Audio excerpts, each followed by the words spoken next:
ඒකනේ මොකක්ද ඔය තියෙන්නේ? එහෙම අල්ලන්නේ නැහැ හොඳේ. ඒකනේ. කවුද මේවා තිව්වේ? කෝකෝ.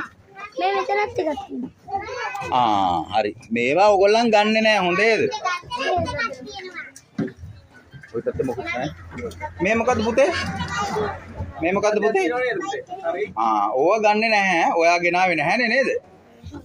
කවුරු හරි තියලා ගින් ඒතොර ගන්න හොඳ නෑ. එකද මෙතනක් තිබිලා තියෙනවා මේ දුව තිබුණා එකක් තියෙනවා කියලා. එහෙමද? කෝ දුව මොන දුවද? මේ දුව තමයි කිව්වේ මේ. හොඳයි. හොඳයි පුතේ මේ හරි මොහොන තියෙනවද ඔයාලා ඉන්න මේ වගේ? ඉතින් තියලා තියෙනවද මොනවද?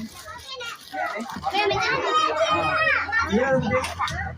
කෝ මොනවද තියෙන්නේ? හරි වාඩි වෙන්න පුතාලා වාඩි වෙන්න.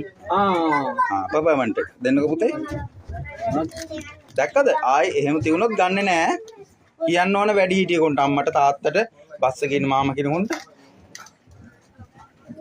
ඔයාලා බස් එකට නැංගහම පස්සේ එහෙම දෙයක් තියනවා දැක්කොත් එහෙම පුතේ අපි ගන්න යන්නේ නැහැ. මොකද මොනවද ඔයාලා ආස කැමතිම දේ තියෙන්න පුළුවන්.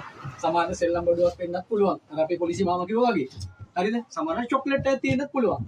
මේ වෙලාවේ කාටවත් කියන්න නැතු හිමීට අරන් සාප්පු එහෙම දාගන්න යන්නේ නැහැ. මොකද එහෙම දාගත්තොත් එහෙම පුතේ සමහරවිට අපි දන්නේ නැති දේවලුත් තියෙනවානේ. මගේ පුතාට සමහරවිට ඒවා කෑවන් පස්සේ විස වෙන්නත් පුළුවන්.